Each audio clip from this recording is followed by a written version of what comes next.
Oke, kita mau ke restoran Jepangnya.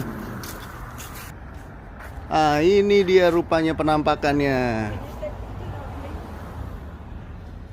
Oke, Songku, Hibachi, dan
dia baru bisa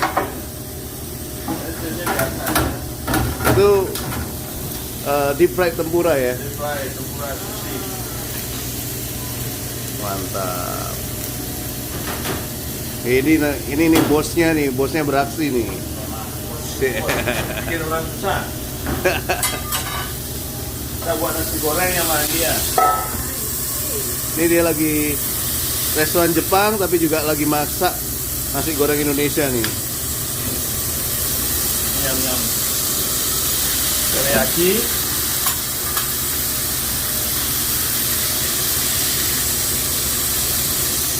Bento.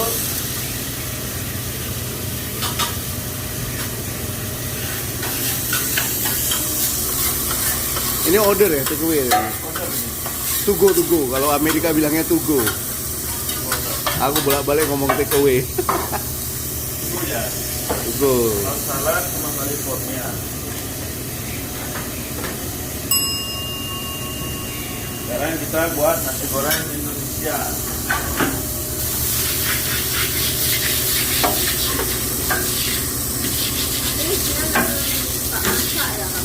Iya, dari rumah.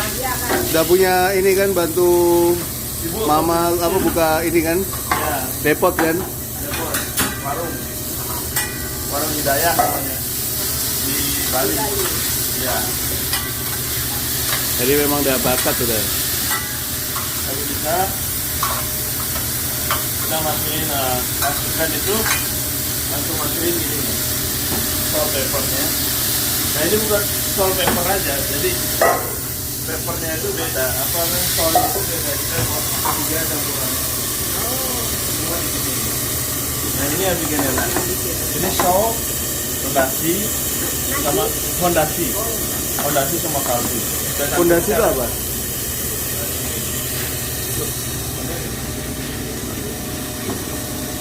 Ini loh. Indonesia apa itu? Oh, memang nggak ada. Nggak ada. Fondasi. Fondasi. Oh, oke. Wah, ini penampakannya nih. Dan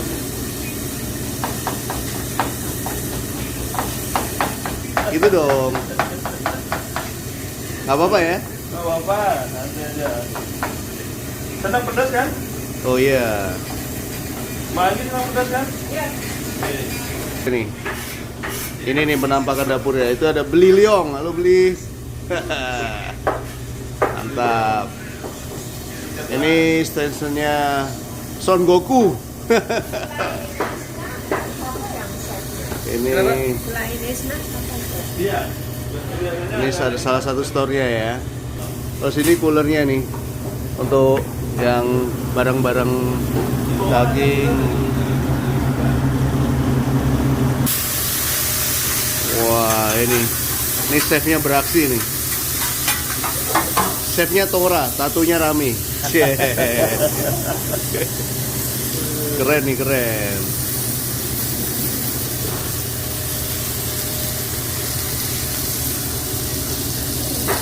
butter rice, chicken rice. Tuh. Jam segini sibuk-sibuknya ya bro ya. Ya, Oh, kalau weekend Adalah. nanti ya. Weekend siap. nanti malam. Malam yang paling gila ya. Kalau malam itu ntar. Kita makan sini ya. Wah ini kalau bukan chef susah nih. Bisa aja.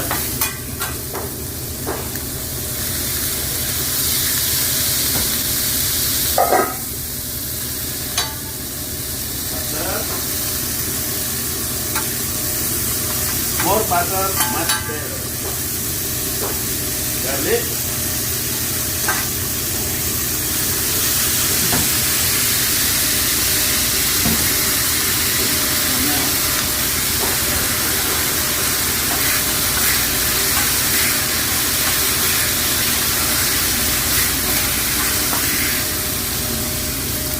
Tapi kalau express itu menu yang biasanya apa? Menu yang mutlak. Apa pak? Pakai tangannya. Coba aja. Oke kita coba. Bismillah.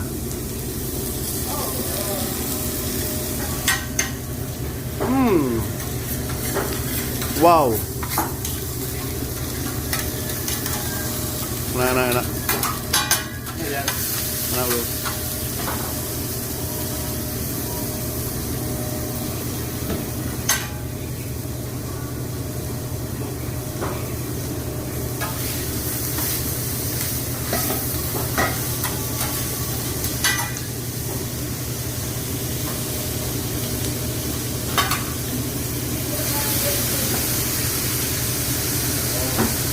Kalau ini biasanya kita kasih ginger ya, kalau vegetable. Gitu ya. Ya, itu karena ada ginger apa? Ginger sauce. Ginger sausnya dapat nyoba? Udah yang kemarin aku nyoba. Nah, Enak.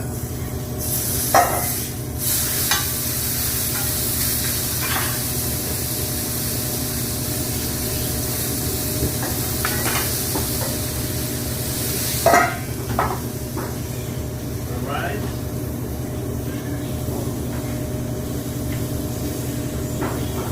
Alright. Iya, ini untuk customer. Untuk kita beda lagi. Kita kasih extra spicy sama Isna. Iya. Dari siapin lombok tadi.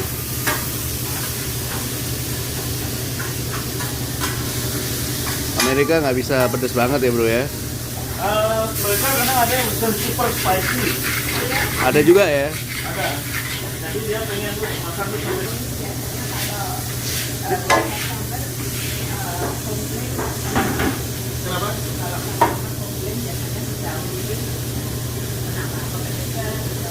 Oh nggak ada paling lama. Karena terlalu ramai. Iya, karena terlalu ramai aja. Jadi kita nggak ada apa namanya orang gitu loh. Jadi dia tuh kenapa nggak ngayar aja gitu. Cariin ya makanya sering ada ya udah cariin kalau ada wajib ini ya. Dia bisa bingung mau jajannya ngerti. Itu aja komplainnya berapa kok lama banget datangnya servisnya kurang. Gimana ya mereka berdua aja di depan. Kadang kita ngayar udah ngayar subuh aja masih pasang kadang-kadang. Oh tuh deep fry tempura lagi ya.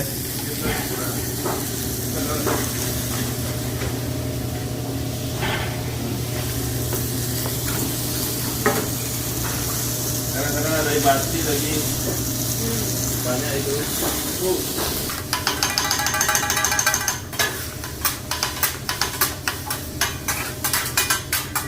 Butterfly. Butterfly. Ya butterfly. Maksudnya butternya di fly gitu ya.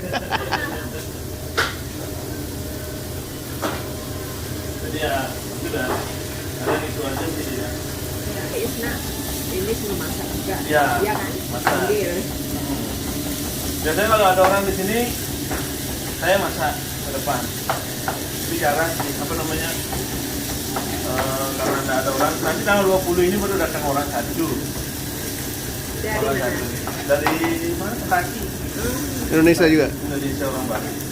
Oh. Orang berpikir kayak gitu dia. Jadi kadang ada pekerja dari tempat lain nganggap sini jauh, pendapatan dianggap kecil gitu ya, padahal nyesel ya. Setelah tahu nyesel ya gajinya sini. Padahal bisa buat 6.000 ke atas. 6.000 ke atas ya bro ya. 6.000 ke Ini atas. ya. Apalagi kalau summer itu buat 7.000 bisa ya. Biasa-biasa aja 6.000 ke atas ya gajinya ya. Itu untuk cook atau server bro? Server. Server padahal ya. Ya. Wow, mantap. Kalau aku ya. Kalau cook lebih besar lagi kan. Kalau dia ya. Makanya kalau servernya 6.000 lebih loh nih. Bayangin. Soalnya rame ya. Alhamdulillah. Alhamdulillah ya. Kan dia dapat apa sama tip kan soalnya kan. Yang buat gede itu tipnya kan. Gajinya kecil ya. Tapi tipnya itu yang buat besar kan. Rata-rata 6.000 ke atas. Rata-rata 6.000 ke atas itu tadi servernya. Server aja padahal. Ini yang bikin enak. Apa tuh tadi kamu bilang apa namanya? Lupa gue. Hibasi. Hondasi, sorry, Hondasi. Honda Street Fighter.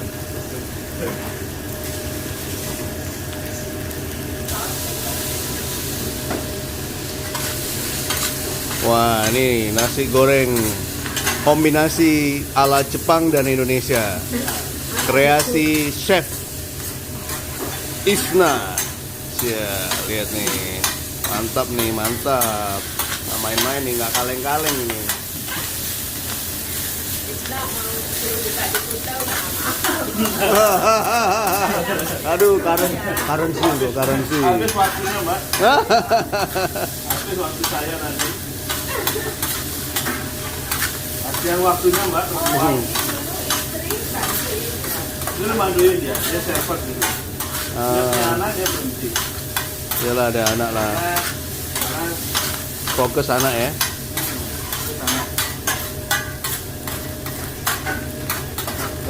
Nah, udah jadi nasi gorengnya sama chefnya langsung. Kita coba, oke? Kita coba. Yuk, monggo. mantap. Bener-bener perfectly blend Indonesia sama Jepang. Jadi kayak nyatu banget. Sumpah enak. Enak. Oke. Ya, selamat sore. Saya perkenalkan nama saya Isna, tapi orang manggil saya Uji. Saya sekarang berada di Washington State, dimana di sini tempatnya bagus. Sebelum saya di sini sih banyak juga pengalaman dan sejarahnya kenapa bisa sampai di sini. Sebelumnya saya kasih tahu kenapa bisa saya sampai di sini. Itu sebelumnya saya juga dulu pernah kerja di kapal pesiar tahun 2005. Pertama kali saya berangkat ke kapal pesiar itu, saya jadi hotel steward, itu kerja paling bawah. Yang bahkan tidak tahu caranya untuk ngomong. Saya kerja di housekeeping, basic saya itu di F&B. Akhirnya singkat cerita, saya akhirnya jadi staff steward, ketemu kawan saya di sini, nama Fajar. Akhirnya saya jadi cabin steward. Singkat cerita, saya karena bisa dibilang karir saya agak bagus ya, karena jenjangnya singkat banget daripada yang untuk tahun-tahun belakangan lah. Singkat banget itu, soalnya untuk menjadi dari staff steward untuk ke asisten, dari asisten ke cabin steward itu perlu paling tidak 5-6 kontrak lah. Tapi saya perlu cuma 1 kontrak, waktu itu memang agak laki lah mungkin, karena saya juga pengen motivasi gitu. Nah, kenapa saya bisa end up di sini? Itu karena kemauan saya, motivasi saya. Karena di kapal memang sih, saya bilang kategori gajinya terlalu kecil. Samping itu kerjaannya sih oke, nggak begitu berat. Cuman mereka itu terlalu banyak drama lah, kayak gini, kayak gitu, buat saya muak lah. Artinya saya pengen ada niat, oh one day I'm gonna get it, like I wanna go somewhere and I can get my salary more bigger than this, why not, like you know. Terus akhirnya saya punya pikiran, kenapa nggak saya kerja di darat? Karena saya punya paman kerja di Alaska. Dia bilang tuh sama saya tuh dulu, kerja di Alaska tukang pasang karpet gajinya 7.000 per bulan. Saya bilang, what? Are you for real? Like, because you know, di kapal cuma dapat $600 per bulan, itu kayak nggak ada apanya. Ya, buat apa? Jadi ngapain saya? Why you need to waste your time there? Like, I don't understand like people, you know. You need to jump from there, you know what I mean? Like, oke lah, kita harus pergi ke suatu tempat yang something really big. Jadi saya punya mindset, someday I need to work somewhere to make my salary improve, not like this. Terus saya berpikir, dan seiring dengan waktu saya kenal dengan tamu, nama bapak angkat saya di sana. Dia orangnya, beliau baik sekali sama saya. Itu awalnya saya buat animal dari towel kecil. Dia bukan tamu saya. Jadi tamu-tamu sebelah, dia itu ngeliat towel animal saya yang kecil itu, berarti dia seneng. Saya kasih dia, yang ini dia seneng. Dari sana kita mulai conversation start, tukar sosial media, nomor HP. Akhirnya setelah 8 tahun dari itu, kita perkenalan saya sama dia, kita keep in touch. Saya planning, aku mau ke sana, tapi dengan cara liburan itu, karena saya udah retire di kapal, tapi saya nggak ada pengen kerja di sini dulu, karena saya pengen liburan. Akhirnya orang tua angkat saya itu menawarkan saya untuk kerja gitu. Setelah saya pensiun dari kapal, ya, saya bilang untuk kerja di darat, tapi kerjanya waktu itu disuruh di rumah sakit, karena untuk dokumen di sini nggak gampang lah ya, untuk mendapatkan izin kerja, social security itu tidak sangat mudah diperoleh, kecuali kalau kita memang benar-benar punya sponsor yang kuat. Nah kebetulan saya waktu itu, bapak angkat saya memang orang yang punya nama. Akhirnya dia punya pengacara, dia ngasih saya sponsor, ngasih saya dukungan untuk saya kerja di sini. Akhirnya saya berpikir, oke, saya banyak punya teman di sini, orang-orang Indonesia juga. Dia udah lama di sini, lebih dahulu daripada saya, dan dia posisinya kerja di restoran Jepang. Akhirnya saya tanya sama dia, berapa kalian dapat gaji di sini? Mereka bilang sampai 5.000 plus. Oh, saya interesting sekali itu, apalagi saya senang masak. Akhirnya saya kontak dia, gimana caranya saya bisa kerja seperti itu. Dia nyuruh saya untuk training dulu, bayar training waktu itu nggak salah 1.300 per bulan untuk training hibachi sampai bisa. Nah saya itu cuma perlu waktu 1 minggu sampai bisa saya untuk skill show, confident sama tamu, ngomong misalnya. Akhirnya benar-benar saya bisa. Tapi sebelum saya kerja di sana, saya kerja di Brazilian restoran itu, dimana sebulan itu saya cuma dapat 2.500. Masih ingat ini, bosnya itu jahat banget. Saya tidur di basement dengan satu lampu, pokoknya tempatnya gelap banget, ngeri deh. Tapi saya demi pengen banget untuk training ini, biaya training ini, akhirnya saya terima pekerjaan itu dengan gaji 2.500 per bulan. Saya berhenti, saya bayar training saya 1.200 dengan saya punya bekal sekian. Akhirnya saya tahu cara masak, akhirnya saya dapat kerjaan di Indiana. Di Indiana saya start mulai bisnis. Akhirnya saya berpikir, kenapa nggak saya buat restoran aja. Saya mulai telepon teman-teman. Akhirnya karena mereka nggak ada yang percaya sih, artinya pertamanya, yuk dibuat restoran yuk. Kayaknya mereka, wih kamu baru datang aja mau buat restoran, gimana sih? Kayaknya mereka kayak nggak percaya lah istilahnya. Oke, someday I will show you. Kalau prinsip saya itu kayak gini, saya bakalan mikir 1000 kali sebelum saya melangkah. Setelah saya melangkah, walaupun 10.000 rintangan, saya tidak akan menoleh ke belakang, karena saya tetap maju. Itu prinsip saya. Makanya saya kepingin saya bilang teman saya, one day I will show you. Akhirnya saya bekerja keras, saya tabung, saya pengen buat restoran.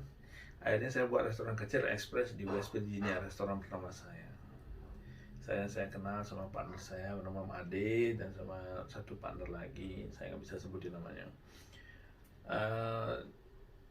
Kita memang ada konflik ya antara kami sama saya sama Made sih baik-baik aja sama partner yang lagi satu, kan ada konflik akhirnya saya memutuskan untuk menjual restoran saya di sana karena padahal restorannya bagus sekali dong, banyak banget menguntungkan, wah bisa buat banyak banget uang, benefit banget semua. Sebelum kita buka restoran kita melihat dulu restoran itu tempatnya bagus apa enggak, lokasinya gimana, persaingannya gimana, volume tempat tinggalnya di sana berapa orang, kita harus tahu di sana. Jadi saya udah punya basic, saya tahu di sana buka, akhirnya saya jual karena kita tidak cocokan dengan partner saya. Akhirnya kenapa saya bisa sampai di sini, Made, partner saya itu kenal sama orang di sini. Dia yang pertama kali mengenalkan saya di sini. Dia bilang katanya, aku punya nih kenalan di Washington State, tapi perjalanannya ditempuh 4 hari 3 malam. Naik mobil itu gila bener itu, semua capeknya luar biasa. Dan saya sendiri yang nyetir karena kebetulan partner saya dia nggak mau nyetir mobil manual karena dia senangnya matic. Akhirnya saya kok dapat ke Wisconsin dulu sebelum ke sini. Nah ini agak menarik di sini. Saya ke Wisconsin, di sana saya mau buka restoran lagi. Tapi kenapa saya gagal di sana? Karena tingkat kriminalnya terlalu tinggi. Akhirnya kebanyakan ya gitulah. Akhirnya saya untuk memutuskan nggak jadi, saya balik ke West Virginia lagi, saya balik ke bapak angkat saya ke North Carolina, baru saya balik baru saya ke Washington. Washington saya lihatin, bagus sekali ini restoran yang besar banget. Oke, kita make deal. Nah ini saya beli restorannya sama partner saya set up dari awal. Karena dulu restoran ini pajaknya mahal, gratuity, mereka makan di sini itu udah dicas gratuity. Itu salah mereka, dan mereka hire orang terlalu banyak dan sushi tidak ada.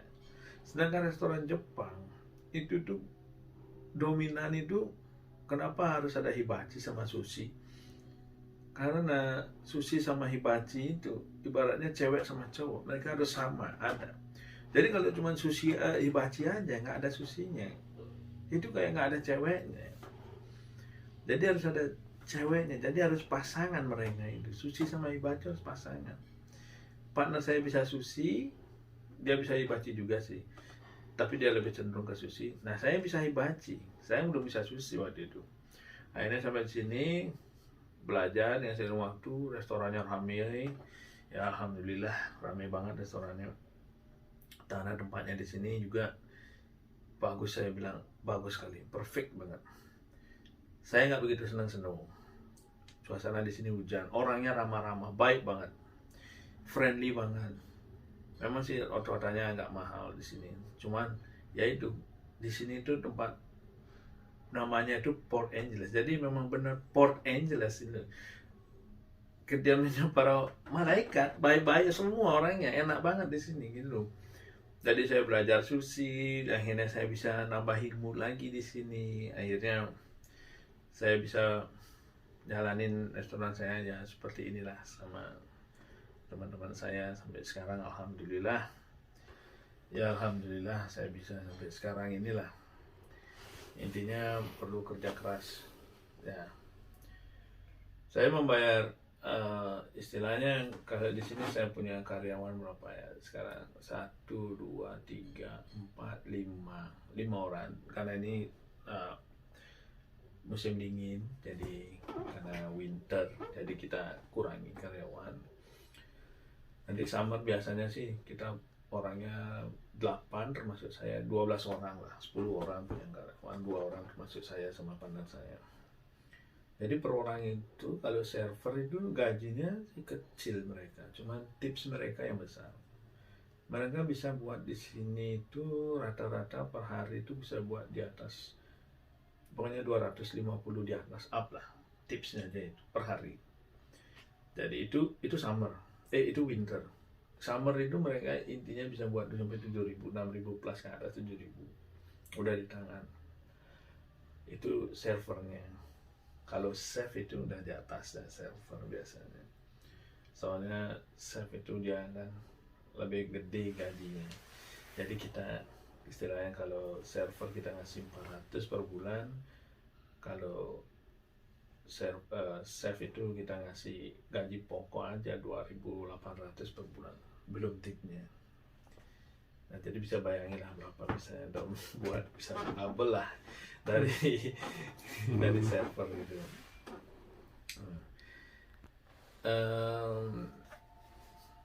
Untuk kita sendiri sih kita bisa up sampai kadang bisa ya kalau summer itu bisa buat 28.000 per bulan. Per bulan ini 28. Gaji pokok aja tuh. Gaji ya. Gaji itu semuanya. Belum profit sharing ya. Oh, udah. Oke. Udah profit sharing. Jadi kita bersih 28.000 per bulan itu. Jadi ya dari segitu kita apa namanya? Udah pembagian bersih, nanti untuk semuanya udah beres itu segitu lah. Terus pokoknya impian saya itu kenapa bisa seperti ini itu karena saya pengen ngembangkan restoran saya ini. Kebetulan saya punya temennya dia ceritain itu tadi yang kerja di kapal dulu sama saya, yang kebetulan dia juga udah sukses kerja di Singapura. Dia pengen buka bisnis juga ada itu. Dia pengen ngembangin restoran saya itu, pengen berkembang lah, seperti McDonald, KFC yang punya nama besar. Jadi kenapa enggak gitu? Mimpi saya itu pengen memperbanyak restoran saya ini. Gitu. Ya pokoknya seperti saya bilang tadi, motivasi saya itu saya akan berpikir 1000 kali sebelum saya mengambil tindakan. Tapi setelah saya mengambil itu keputusannya itu 10.000 rintangan pun saya tetap lanjut ke depan karena saya yakin pasti ada jalan. Insya Allah pasti ada jalan. Saya percaya ada Tuhan. Keep humble, always pray, be honest, be yourself.